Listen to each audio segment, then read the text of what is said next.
গাজীপুরের কালিয়াকৈরে ড্রেসম্যান গার্মেন্টস লিমিটেডে কারখানার সরবরাহ করা পানি পান করে 2 শতাধিক শ্রমিক অসুস্থ হয়ে পড়েছেন। তাদের উপজেলা স্বাস্থ্য কমপ্লেক্স সহ বিভিন্ন প্রাইভেট হাসপাতালে নেওয়া হয়েছে।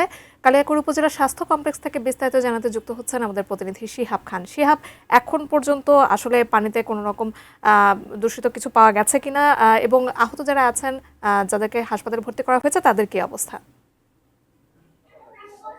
জাকিয়া, দেখুন, আজ সকাল 8টার দিকে গাজীপুরের চন্দ্রা কালিয়াকৈর উপজেলার চন্দ্রা এলাকায় ড্রেসম্যান গার্মেন্টস লিমিটেড নামের যে কারখানা রয়েছে, এই কারখানার সরবরাহ করা পানে কারখানার প্রায় 2 শতাধিক শ্রমিক কিন্তু অসুস্থতা বোধ করে। তাদের অসুস্থতার মধ্যে রয়েছে বমি ভাব সহ বিভিন্ন ধরনের অস্বাভাবিকতার বা বিভিন্নভাবে প্রায় 50 থেকে 60 জন চিকিৎসাধীন রয়েছে। কথা বলেছিলাম কালিয়াকৈর উপজেলা স্বাস্থ্য কমপ্লেক্স কর্তৃপক্ষের সাথে। তারা জানিয়েছেন প্রায় 2 শতাধিক শ্রমিক কিন্তু এখানে আনা হয়েছিল। তাদের মধ্যে অনেকেই কিন্তু অসুস্থ ছিলেন। অসুস্থ থাকার পর তারা কিন্তু ধীরে ধীরে অনেকে সুস্থ বাড়ি ফিরেছেন এবং অনেকেই হাসপাতালে চিকিৎসা নিচ্ছেন।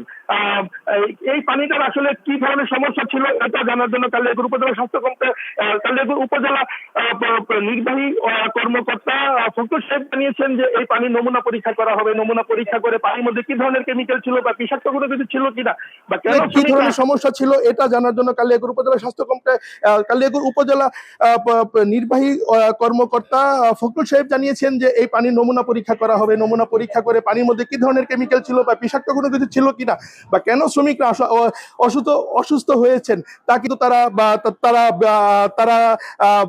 জানার চেষ্টা করবেন। আমি কথা বলেছিলাম কালিয়াকৈর উপজেলার সাথে কথা বলে জানা গেছে যে 6তলা ভবনের যে কারখানাটি মূলত 6তলা ভবন, 8টার পর থেকে কিন্তু শ্রমিকরা অসুস্থতা বোধ করা শুরু করেন। ধীরে ধীরে কিন্তু 10টার দিকে প্রকট আকার ধারণ করেন। এখন পর্যন্ত জাকিয়া এই কালিয়াকৈর উপজেলা স্বাস্থ্য কমপ্লেক্সে 2 শতাধিক শ্রমিক অসুস্থ হিসেবে এসেছিলেন। তারা 50 থেকে 60 জন এই কালিয়াকৈর উপজেলা স্বাস্থ্য কমপ্লেক্সে এখন পর্যন্ত চিকিৎসা নিচ্ছেন। এখন পর্যন্ত কোনো নিহত হওয়ার খবর কিন্তু নেই জাকিয়া। এই কারখানার পানির নমুনা সংগ্রহ করে তার ল্যাবে টেস্ট করার কথা জানিয়েছেন উপজেলা নির্বাহী কর্মকর্তা জাকিয়া। এই ছিল কালিয়াকৈর উপজেলা স্বাস্থ্য কমপ্লেক্স থেকে সবশেষ খবর। জাকিয়া।